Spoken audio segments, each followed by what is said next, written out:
Well guys, this is a bit of experience. How we doing folks? It is our 6 Monkey here. I'm out in an Africa Twin.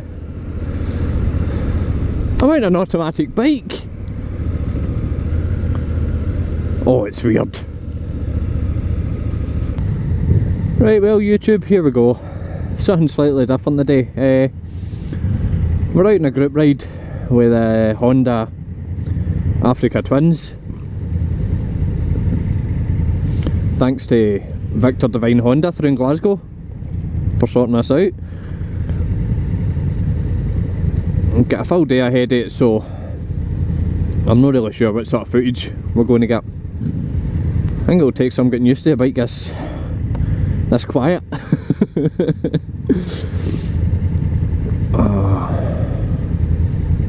But I'll tell you one thing, the throttle control, the throttle response for a automatic it's basically immediate. Now you do get quite a bit of buffeting with the wind. I know you can get a bigger screen for it, but it's a nice height just for looking right over.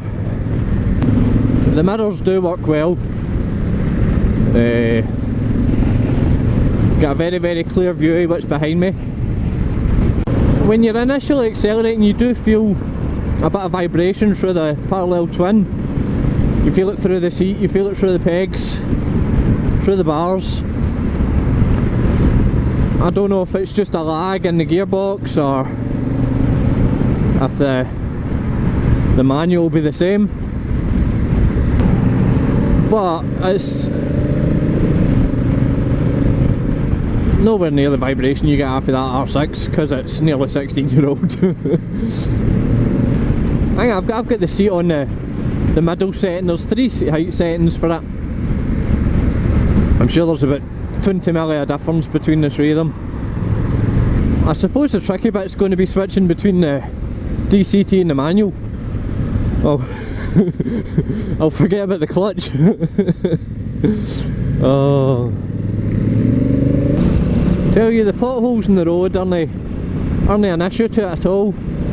Sport mode's got a very, very good engine braking, so it has. I think it's because it keeps it in that lower gear or that wee bit sooner. You just tends to slow right down. It's weird not having to swerve to avoid the divots in the road, knowing that, you know, it's not going to knock your testicles back through your stomach. You enjoying so far?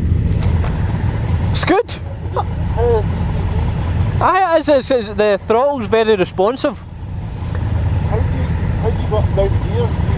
It does it itself, or you can. I haven't tried it manual yet, but in sport mode, the engine braking on it's really good. There I go again, trying to shift gears. Oh, it'll take a wee bit of getting out of that habit, but then as soon as I get out of that habit, I'll end up on the manual and forgetting to shift gears. Oh, I know it's going to happen.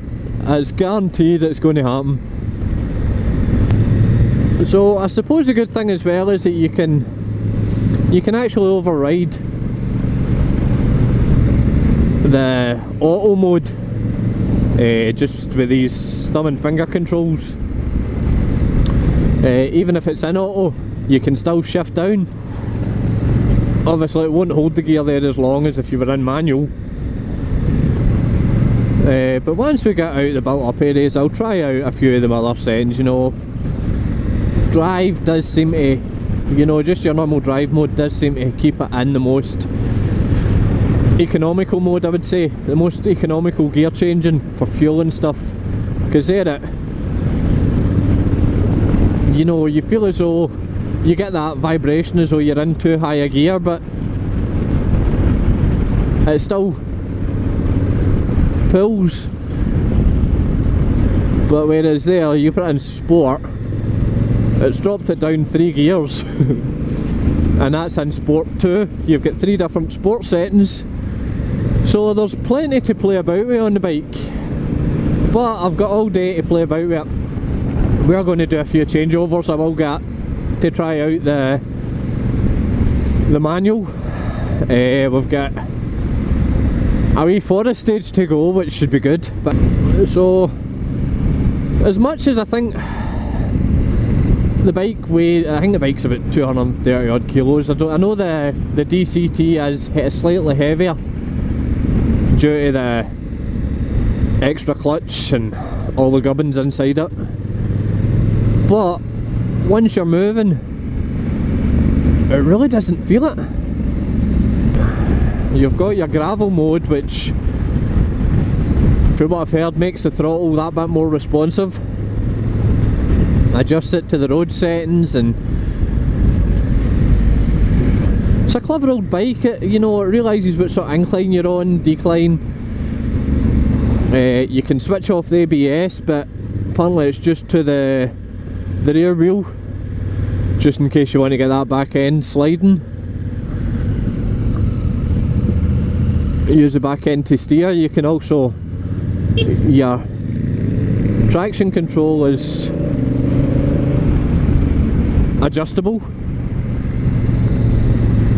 along with your torque settings and all that. That is the one thing I would say with everything that's on it nowadays. The switch gears are very cluttered. You know, there's too much there. I don't know if you heard, but you know, you're going to indicate and hitting the horn.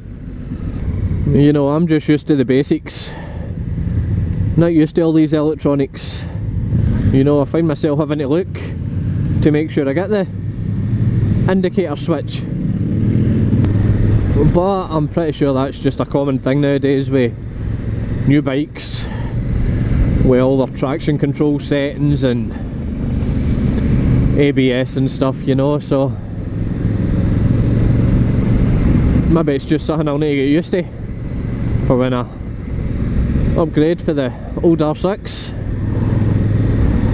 I was actually hoping it was going to have heated grips. Do you know, I've never ridden a bike with heated grips and I wanted to try them.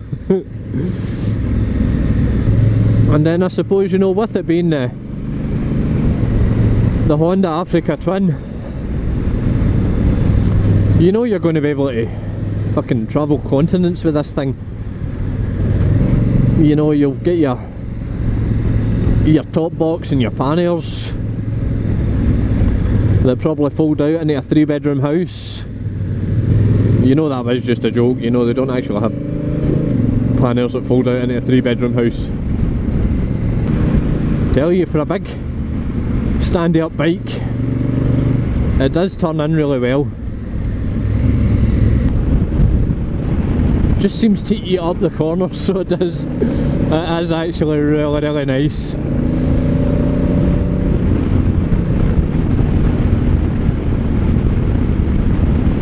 The back brake just doesn't seem to feel as though there's anything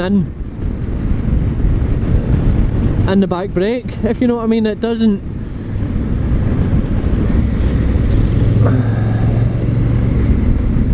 seem to slow you down much at all.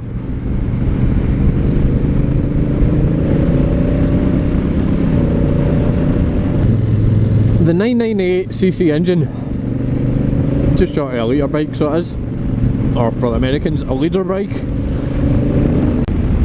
does seem to pull very well.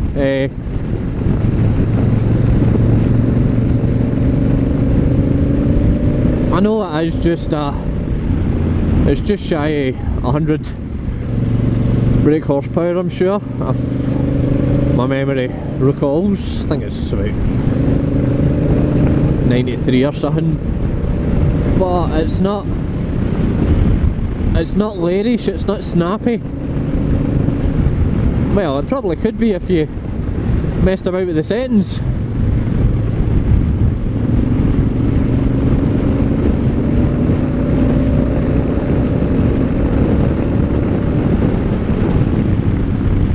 Do you know the thing with this is, it's different in the downshift, but you don't even feel it change gear. You know, it works on a dual clutch system, if anybody's actually looked into it. So it's, you know, it's got a clutch for the even gears and a clutch for the odd gears and a clutch for the even gears. So the, you know, the change up is seamless.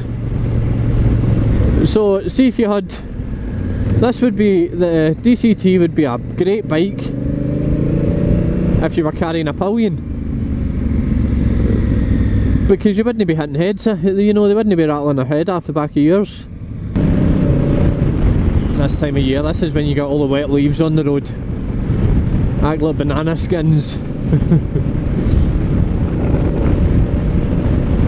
So I'll probably be glad of the ABS and the traction control.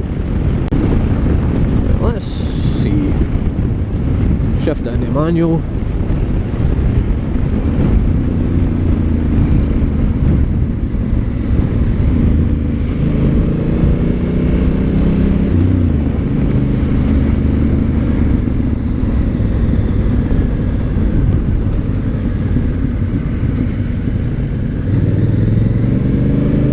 See, it does actually have a foot shift, but you're that, you know, you're not much a habit of rolling off the throttle to pull in the clutch, but you don't have to.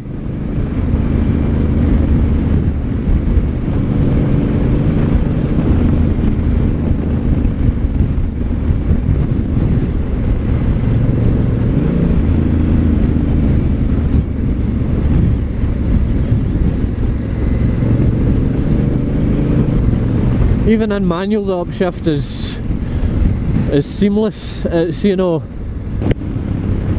this is good. See where the road sort of opens up a wee bit more, you see round the bends, you can get more of a feel for the bike. So you can,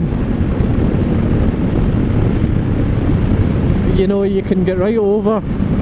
Don't need to worry about the bumps and the ruts, because this thing just seems to eat them up.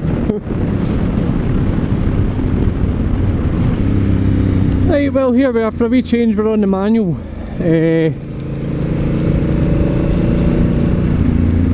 Straight away I've got a better feel for it.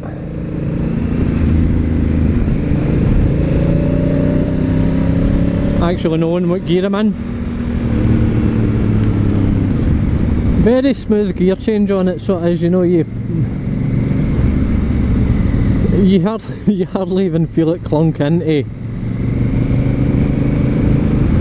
whatever gear you're shifting into. So I suppose in general, you know, there's less to talk about in this one. It's got most of the basics, you know. The riding setup's pretty much the same as the DCT.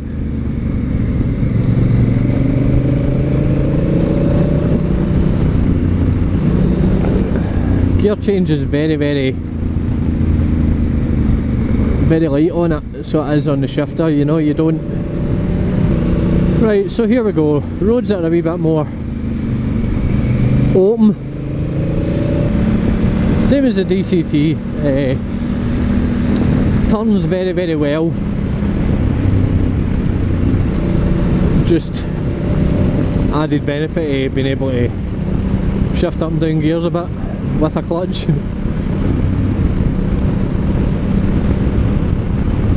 Tell you one thing, the seat isn't as comfortable as I thought, you know. You still do suffer from numb bum. It does still feel very smooth. I'm not having to shout as much. Obviously that's due to the exhaust.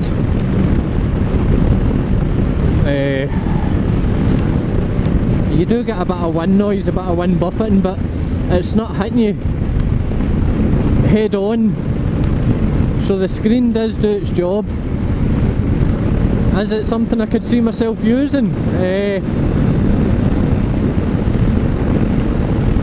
I hate to say it, but I don't actually think I'm ready for a bike like this yet. I do still like my sports bikes, but then that is just my opinion, you know. Has it opened my eyes to different riding style bikes? Oh, definitely. But I would say maybe, you know, another 10 years or so when I'm walking about Humphrey Backet for riding a sports bike all my days, then I probably would consider something like this as a progression. See, normally but now on the R6, if I'm not tucked right in, lying up in the tank, fucking near enough going to sleep like that, I feel as though my head's getting ripped off. But on this, you know, you move out, you can actually feel the wind, but you come in here and it's like you're in a wee bubble. It is nice. It is very nice. Do you know what, the more I ride this, the more I'm enjoying it. I hate to say it. Oh. It just all feels effortless. Well guys, unfortunately my battery pack had died just before we went on the gravel path. So missed all that out. That was some really good fun. It's actually quite a confidence builder throwing a bike this size round a gravel track, round a forest trail basically. You know, your first couple of corners you're a bit dubious, you're oh, this isn't right, you shouldn't be doing this. And then after that, you've got the traction control knocked down to level 1. Sticking a leg out and powering into the corners. So it's definitely been a bit of an eye-opener of the day. The more I ride it, the more I like it. That's the worrying thing. You know, if I was to pick one, what would I have? It would be the manual. Even on the gravel, you know, just... But don't get me wrong, on the gravel with this one, I just put it into manual myself. And I was switching up between second and third. You know, and I really wish I did get some footage of the track, because it was really just a forest trailway, and you're sitting doing like 45 miles an hour on roads that you wouldn't even take a normal bike on, and this thing just ate it up, so it did. I kept the traction control on level 1, because on roads like that, on level 3, it just felt too intrusive. It just came in and just basically killed all the power. On level 1, you know, you can still get the back wheel spinning up, sliding round the corners. The ABS, you can switch ABS off, and it just basically disengages the ABS to the back wheel, so you can sort of lock up the back wheel and slide it down if you've got a bit more confidence. But the front ABS is always on. Even a day like this, you know, roads, you seem to feel more comfortable. It just seems very capable.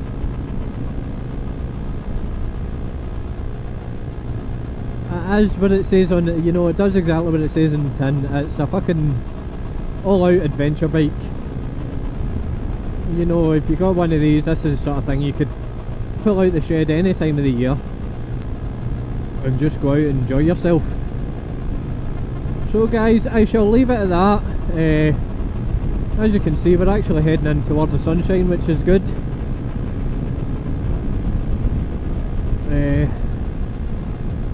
I hope you liked this video. It's seriously something different. It's a different bike, totally different setting. I wish I could have got sort of more cameras set up, but because I was constantly switching between bikes, it was just an upheaval, so I didn't bother with that. I also wish I got footage from the forest trail, because that was so much fun. First time I've done anything like that, and I wanted to turn about and go and do it again. I think most days did. So if you liked the video, hit the like button, drop me a wee comment. If you haven't already, hit the subscribe button, hit the wee notification button as well, so that you know whenever new videos go up. I'll hopefully get out a few more days,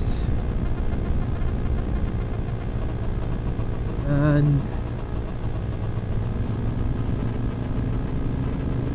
just remember guys, ride safe, keep our shiny side up,